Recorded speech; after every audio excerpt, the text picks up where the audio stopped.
बिबट्यानं झडप घालत दुचाकी स्वारास जखमी केल्याची घटना राहुरी तालुक्यात घडली आहे। राहुरी तालुक्यातील कोंडवड येथे दुचाकी स्वारावर बिबट्यानं हल्ला केल्यानं यात दुचाकी स्वार जखमी झालाय।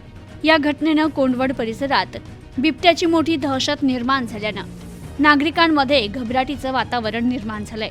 तरी संबंधित परिसरात वन विभागाने तात्काळ पिंजरा लावून बिबट्याला जेरबंद करावं अशी मागणी ग्रामस्थांनी केली आहे। कोंडवड येथील अमोल सरोदे हे राहुरी स्टेशन ते कोंडवड रस्त्यानं आपल्या घरी दुचाकीवरून जात होते, तेव्हा कोंडवड येथील मुळा नदी शेजारील शंकर आवटी यांच्या शेतातून अचानक बिबट्यानं सरोदे यांच्या दुचाकीवर झडप मारली।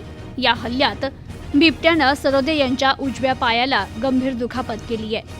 अचानक झालेल्या हल्ल्यामुळे सरोदे यांनी आपल्या दुचाकीची गती वाढवून बिबट्याच्या तावडीतून आपली सुटका केली।